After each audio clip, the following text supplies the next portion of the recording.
Bonsoir Dominique de Villepin, Bonsoir, ancien Ruquier. Premier ministre, candidat bien sûr à la présidence de la République. Si je suis battu, tout s'arrête, je changerai de vie complètement, vous n'entendrez plus parler de moi. Vous y croyez, vous? Oui. C'est-à-dire, vous croyez que le J'y crois. président peut s'arrêter? Oui, je crois que c'est l'aboutissement d'un parcours. Et ce n'est pas quelque chose d'imprévisible. Cela fait 4 ans et demi que je ne cesse d'alerter sur le risque d'un échec du président de la République et d'un échec de la France. Aujourd'hui, nous sommes à l'heure des bilans et nous voyons bien que les résultats attendus ne sont pas venus. Le président de la République est donc confronté à un choix difficile et les questions qu'il se pose à lui-même transpercent, elles affleurent. Et on voit bien, quand on regarde les doutes qui saisissent la majorité, que ces questions-là, elles sont aussi partagées par beaucoup d'hommes et de femmes autour de Nicolas Sarkozy.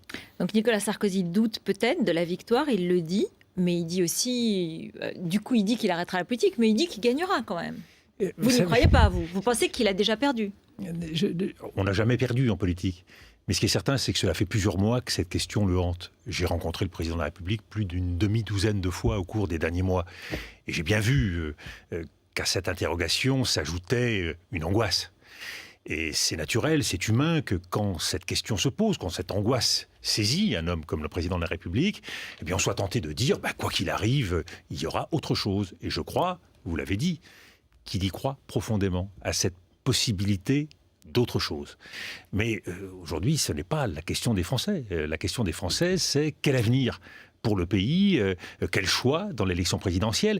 Et ce qui est important, c'est pas de s'arrêter sur la communication, sur les états d'âme de l'un ou de l'autre des candidats. C'est de s'arrêter sur ce qu'est l'intérêt général du pays aujourd'hui et surtout de convoquer la réalité dans cette élection présidentielle. Parce que nous sommes dans une bulle. Nous sommes dans une bulle psychologique quand vous parlez de Nicolas Sarkozy, nous sommes dans une bulle idéologique quand François Hollande s'exprime au Bourget. C'était sympathique le propos du Bourget, c'était même parfois émouvant.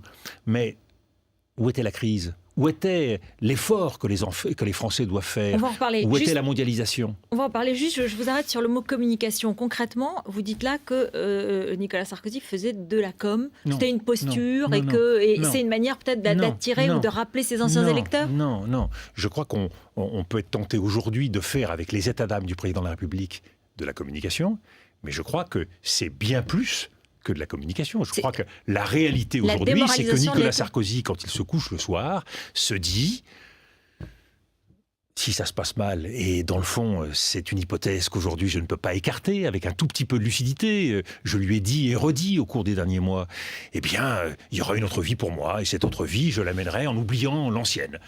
Nicolas Sarkozy est un homme qui sait tourner les pages et qui sait ne pas regarder derrière. Ça vous ferait plaisir Non, parce que moi, je me demande... pas du tout. Je suis même un peu triste en repensant à ces 4 années et demie de ne pas avoir été entendu. Je me dis quel gâchis. Ce n'était pas écrit.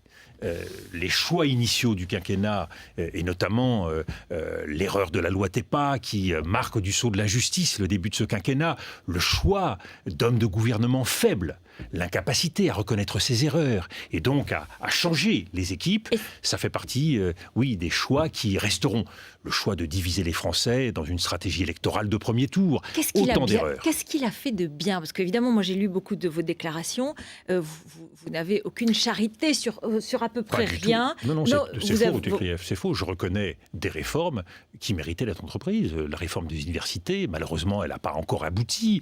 Le crédit impôt recherche, qui s'efforce de relancer la politique d'innovation dans notre pays. Non, il y a des réformes qui ont été ouvertes. Ce que je critique, c'est le choix fondamental de ce quinquennat, de ne pas s'être donné de priorité et de tout avoir voulu régler à partir de l'Élysée. On ne transforme pas la France à partir de la présidence de la République seule. Il faut une équipe, il faut un gouvernement, il faut un parlement, il faut une justice indépendante, il faut des médias libres. C'est cette politique qui s'est crue toute puissante qui montre aujourd'hui ses limites et son impuissance. La politique, il faut beaucoup d'orgueil pour l'objectif que l'on sert, pour le pays que l'on sert, mais il faut aussi beaucoup d'humilité au quotidien. Et ce n'est pas 5 ans plus tard qu'il faut constater qu'on s'est trompé. 5 ans plus tard, il suffisait que le président de la République, à mi-parcours, se pose la question.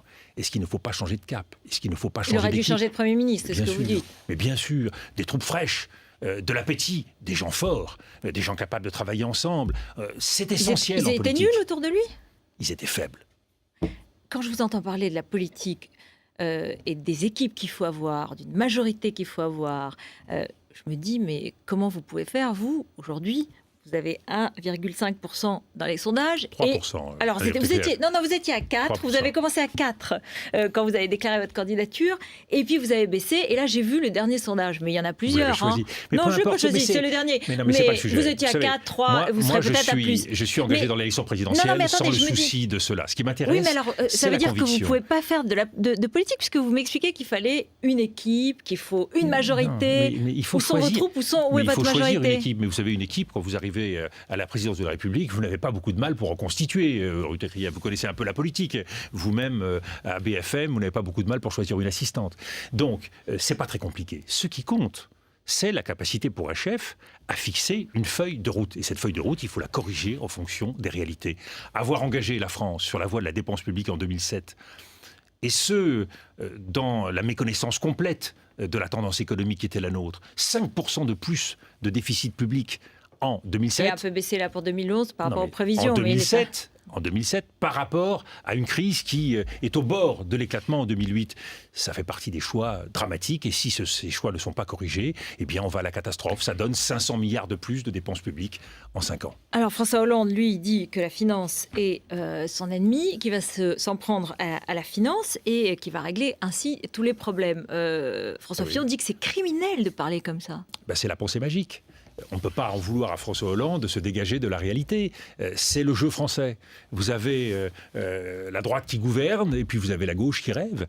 C'est sympathique, et ça ne règle rien. Vous jouez quel rôle là ? Le donneur de leçons, celui qui fait la synthèse, beaucoup plus modeste que ça. J'ai la chance d'avoir une expérience. J'ai été aux affaires dans des postes différents et j'ai vu comment ça marchait. Et ça ne marche pas selon la pensée magique. Ça demande en permanence le souci de prendre en compte des réalités. La réalité d'aujourd'hui, c'est quoi ? C'est une crise majeure, c'est la mondialisation. Ce n'est pas en s'en prenant à la finance qu'on va tout régler. Le secteur bancaire, c'est un atout de la France. On veut quoi ? On veut perdre nos banques ? On veut que nos banques partent ailleurs ? Enfin, soyons sérieux, on a besoin de mettre de notre côté les banques. Alors que l'on choisisse comme moi de créer un service public bancaire, que l'on choisisse, comme François Hollande, d'imposer un certain nombre de règles aux banques, peu importe. Mais il faut faire en sorte que dans l'équipe de France, il y ait toutes les capacités. Y compris les banques. L'Allemagne, elle est forte d'avoir des filières industrielles, mais des filières industrielles qui sont accompagnées par un secteur bancaire, par un secteur financier qui aide l'Allemagne à l'exportation. Donc faisons attention de ne pas choisir de bouc émissaire. On a suffisamment connu de bouc émissaire pendant son quinquennat pour ne pas en choisir d'autres un peu plus haut dans les nuages. Dominique de Villepin, est-ce que vous avez vos signatures et vos parrainages ? Nous progressons, Ruth Ecriave, je vous remercie de votre sollicitude. Nous progressons, nous avançons et j'ai bon espoir que nous y arriverons. Si vous, par malheur, vous n'y arriviez pas... On dirait la pitié. Je me mets à votre place. Est-ce que vous déclareriez pour un autre candidat ? Je ne pense pas à Nicolas Sarkozy. Mais si vous me mettez à ma place, et je vous en remercie... je pensais que François Hollande, comme c'est un vieux copain de promo de l'ENA, la fameuse promotion Voltaire... Et puis Nicolas Sarkozy est un long compagnon de route. Je n'ai pas le sentiment que vous vous déclareriez pour Nicolas Sarkozy, je me trompe, mais je n'ai vraiment pas le sentiment que vous le feriez. La politique, c'est une affaire d'intérêt général, c'est pas une affaire de sentiment. Et alors vous pourriez vous déclarer pour Nicolas Sarkozy ? Ce que je vous dis aujourd'hui, c'est que je pense avoir les signatures et donc je mènerai le combat jusqu'au bout. Et votre combat, quel sens a-t-il ? Est-ce que c'est pas d'abord de gêner le président de la République ? C'est très curieux parce que cette question revient souvent dans la parole de journalistes chevronnés, comme si la conviction, ça n'existait pas en politique. On peut se battre par devoir, par expérience, parce qu'on a le sentiment d'avoir à apporter quelque chose. Quand je dis que François Hollande soit élu ou que Nicolas Sarkozy soit réélu, est-ce que les choses changeront ? C'est une vraie question. Quand je parle de refondation politique en disant choisissons 10 ministres, recentrons les missions de l'État autour de ces 10 ministères. Faisons en sorte d'avoir 8 ou 10 régions qui renforceront nos territoires, muscleront nos territoires. Donc vous êtes là pour diffuser des idées, pour donner, pour faire réfléchir un peu les gens, c'est ça ? Pour rappeler aux Français qu'il y a des réalités politiques, des réalités économiques et des réalités sociales. C'est très facile de faire des promesses, on voit ce qu'il se passe 5 ans plus tard. Je ne veux pas que les Français, éternellement, recommencent la même démarche. Enthousiasme et puis déception. Ça fait plus de 30 ans que ça dure. Il serait temps, non pas de choisir un bon candidat, mais de choisir un bon président. Il a déjà perdu pour vous, Nicolas Sarkozy, parce qu'il y a eu de l'enthousiasme autour de ce meeting du Bourget. C'est joué ? Mais on n'a jamais perdu en politique. Tous les combats méritent d'être menés, et y compris, je vous le rappelle, Ruth Krief, le mien. J'entends bien.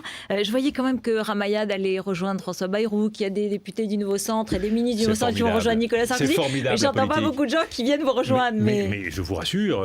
Si, il y a votre équipe. J'ai entendu parler de Jean-Claude Carrière, l'écrivain, qui a eu des mots un peu baroques sur vous, en disant je l'aime beaucoup, c'est mon ami, mais je ne suis pas coordinateur de la campagne, je le découvre. Il est coordinateur du projet, pas de la campagne. Du projet, pardon. Oui, mais du projet, pas de la campagne. Mais vous savez, qu'on fasse appel à la société civile, je comprends que ça inquiète des journalistes professionnels. Moi, je crois que la politique, ça intéresse les citoyens. Et ce que je veux réhabiliter, c'est le rôle du citoyen dans cette campagne. C'est eux qui vont voter, c'est pour eux qu'on veut changer la France, c'est pour nos enfants qu'on veut faire avancer les choses. Alors, les professionnels de la politique et les professionnels du journalisme et de la communication parlent aux professionnels, c'est leur rôle, ça les amuse, donc tant mieux. Vous n'êtes pas un professionnel de la politique. Je ne suis pas un professionnel de la politique, je suis animé par la conviction. Un mot sur la Turquie. Vous connaissez bien les affaires étrangères, évidemment. Et bien la Turquie. Ce soir, Nicolas Sarkozy engage M. Erdogan à réfléchir sur les intérêts de son pays. Il dit que la loi sur le génocide, notamment sur pénalisant la négation du génocide arménien, ne s'adresse à aucun pays en particulier. Oui, c'est ce qu'on appelle un aller-retour en matière de diplomatie. Hier, il était question d'envisager un retrait de nos soldats d'Afghanistan. Hier, il était question de marquer clairement aux Turcs et à l'opinion turque le caractère incontournable du génocide arménien, au risque de se fâcher avec la Turquie. Aujourd'hui, on essaye de moyenner, de négocier. Vous savez, la diplomatie, c'est pas un jeu. La diplomatie, ça engage la France, ça engage la parole de la France, et ce vis-à-vis du reste du monde. Donc oui, je pense que nous avons fait une erreur. Je pense que nos parlementaires se sont trompés en votant cette loi, tout simplement parce qu'ils n'ont pas à légiférer sur la mémoire et qu'il ne faut pas confondre les genres. La Turquie est l'un de nos grands partenaires. Combien d'occasions perdues avec la Turquie sur l'Union européenne, c'est trop tard. Comme aujourd'hui sur la diplomatie. C'est, parlons franc, comme avec la Chine. C'est difficilement rattrapable dans le court terme. Cela demandera du temps, de l'explication, mais la confiance, en matière internationale comme en matière intérieure, c'est quelque chose de très fragile, et la diplomatie aura beaucoup de travail pour recoudre, recicatriser tout cela. Juste un tout petit mot, François Hollande dit « Je ramènerai les troupes françaises d'Afghanistan fin 2012 ». Vous êtes d'accord? C'est très bien? C'est ce qu'il faut faire? Un mot? L'intention est bonne. Il faut engager notre retrait d'Afghanistan. Mais il faut adapter notre calendrier à la réalité sur le terrain et le faire de façon concertée avec nos partenaires. Et puis surtout, il faut faire en sorte que à la stratégie du tout militaire réponde une autre stratégie, politique, économique, sociale, mais surtout régionale. Il faut mettre en avant les pays de la région qui aujourd'hui sont observateurs de l'intervention occidentale. Je pense à des pays comme la Chine, comme l'Inde, comme le Pakistan, comme l'Iran, comme la Russie. Et il faut faire en sorte que ces pays accompagnent notre retrait.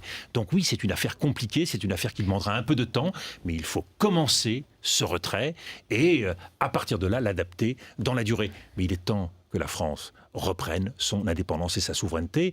Nous sommes revenus dans le temps avec cette idée d'être plus forts dans le temps. On voit bien que notre voix ne compte pas et l'on voit bien que nous sommes à la remorque des Américains. J'aurais aimé qu'en Afghanistan, la France prenne la tête d'une vraie stratégie, d'une stratégie qui tire les leçons de 10 ans d'intervention. Merci beaucoup Dominique de Villepin d'être venu sur le plateau de BFM TV, bien sûr.